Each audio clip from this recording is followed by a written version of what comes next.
Hello, this is Matthew Robert Payne. This is chapter 45 in the book He's Redeeming Love, and this is called Life in King's Cross. Living in a homeless hostel was hard. Living amongst 150 men snoring and sleeping and making all sorts of noise during the night was hard to do. It was hard to, like I've said, to go to the toilets. A lot of times in the morning I used to get up and have breakfast and go to the toilets at McDonald's in the city or McDonald's somewhere else, so that I didn't have to put up with the stench that was in the toilet. As I've said before, I used to visit a church during the day, 6 days a week, where we'd eat fresh rolls, and it was really good to have fresh bread and fresh rolls with meat and other sort of salads on the rolls. Where we were staying at the Matthew Talbot, the bread was day-old bread or 2-day-old bread, and you could taste the bread a little bit stale, and they had watered down tea, and it wasn't so exciting to have lunch there, so we hardly ever had lunch there.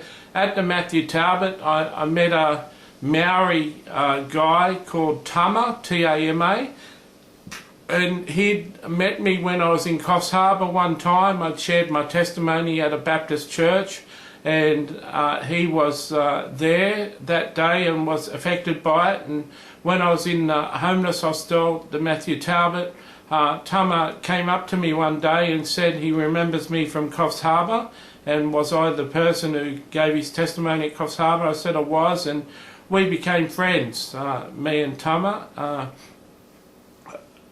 We came across some Christians that used to do an outreach in King's Cross, and they used to preach and sing songs in King's Cross to the people that visited King's Cross and the locals. We got involved, me and Tama got involved with that church and started to travel out by train on a Saturday night to that church, to visit that church. The person who ran the church, name was Gary Payne. He had the same last name as me, and he moved in the gift of healing, and many people were healed by his touch and his prayers for me, prayers for those people. One time he prayed for me and he knocked me over. You see often in Pentecostal churches people being knocked over by people placing their hands on their forehead, and never before had I been knocked over in a Pentecostal church by someone putting their hand on my forehead, but when I went forward for prayer with Gary one time, I got knocked over. I noticed once that Tama got knocked over, but instead of falling backwards he fell forward, and I'd been told that that only a prophet falls forward, and I was still in the delusion, thinking I was one of the two witnesses of Revelation chapter 11, that I was going to judge the world, and God was going to use me and another person to judge the world. And when Tama fell forward, I came to the conclusion that he was to be the other prophet. I don't think Tama was too motivated in thinking that he was the other prophet. He just wanted to be a friend of mine and hear about God, and I sort of abused his friendship in thinking that he was the other prophet. So me and Tama used to hang around some. As I've mentioned before, I had a friend called Michael, and he and I spent some time together. He used to go to the other church in King's Cross to get rolls and eat up there, and he was a good friend and a spiritual friend, and we discussed many things spiritual with him. He had quite a turnover of clients that he dealt marijuana to, and was always cashed up. I don't think he often spent money on me. I simply think that I never asked him for money. I think he would have willingly shared. He was an interesting person to know, and in years to come I've still bumped into Michael, and he's a tremendous person. Another person I met in King's Cross, his name was John, and he had a girlfriend, and he used to deal marijuana up on the street that was opposite Hungry Jack's, where Hungry Jack's used to be in King's Cross, and he dealt marijuana on a street that was notorious that marijuana dealers were along the street, and often street kids got marijuana and dealt marijuana on this street. John really liked me because I spent time with him and his girlfriend, and we'd sit at a table and order coffee. He'd buy me coffee and would buy a paper, and I'd be there talking to him for half the day, and we'd just be having coffee, and people would come along past us having coffee, and he'd ask them if they wanted to score any marijuana. And the detectives, whilst I was there, and I was there for about 9 months or 6 months, the detectives never brought him in or busted him for dealing marijuana, because he just looked like he was having coffee there every day, and he didn't look like someone just hanging around the street dealing marijuana. So he was very thankful for me. He was open to the Christian faith, and he was open to me sharing about Jesus. At that time I was going to church, and I was feeling pretty good with my faith, but he was open. So I had Tama, John and Michael as friends. I had plenty of other friends in homeless hostel. I had lots of people that I gave money to, and lots of people that I shared my money with.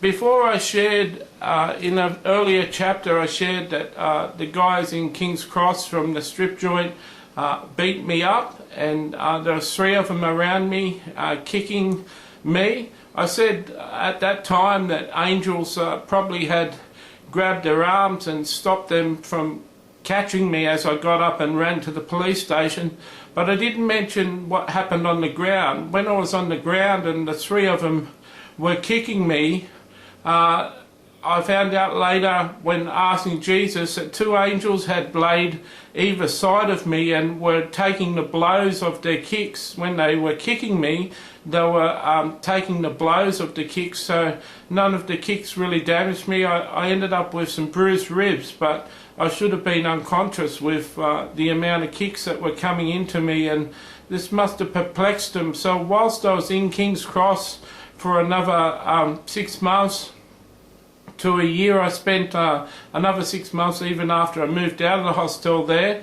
The owners of, the manager of the strip joint said to me that it was a dangerous place for a dog to hang out, and a dog is someone who tells information on a prisoner or tells information on a criminal to the police or someone in authority. And he said to me that it was a dangerous place for a dog, and I said that I'll let Jesus look after me like he looked after me the night you tried to kill me. He'll look after me again. And I was a little afraid of the club. One time at night, Jesus asked me to go back inside the club again of the people who tried to kill me, and I went inside the club and hung around there for 20 minutes and came out. And once again, later, a couple of months later, he told me to go into the club again. Jesus was essentially saying to the people who own the club, this man is mine and he's not afraid of you, and no matter if you tried to kill him, he's going to do what I tell him to do, and there's nothing you can do about this guy. And I was happy that I was able to obey Jesus and do the things that Jesus told me to do.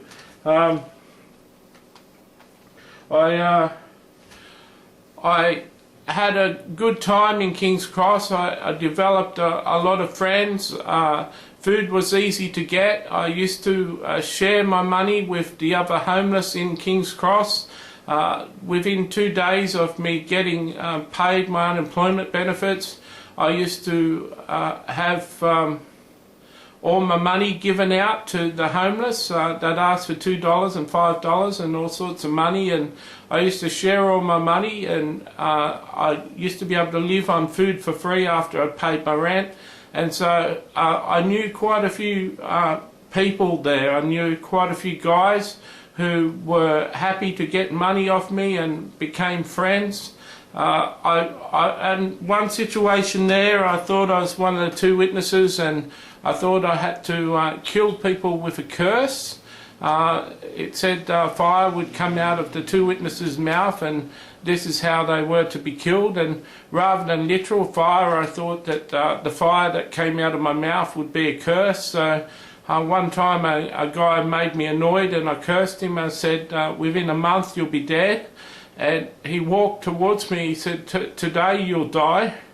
And I was standing around 12 guys, and 9 of them stood in a row behind each other, and said to him that they'd have to fight them first. And I was really surprised that so many of them stood together and would fight for me. And one of them told me that the guy carries a shiv, S-H-I-V, a shiv, and that's a knife, that's a fashion knife that a person carries to stab people. And he told me that the guy carries a knife and is not afraid to use it. And so if I could possibly get out of King's Cross, now would be the time to do so.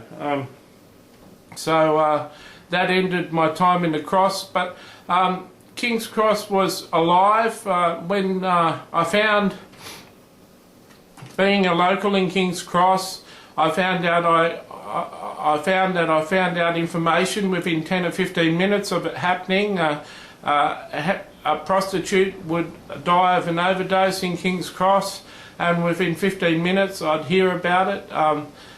There were people who lived in King's Cross and worked in King's Cross who were the locals, and then there were visitors. And I found that the church I was with visited King's Cross, but they certainly weren't locals. The locals didn't really respect them like they respected the people who lived and breathed King's Cross.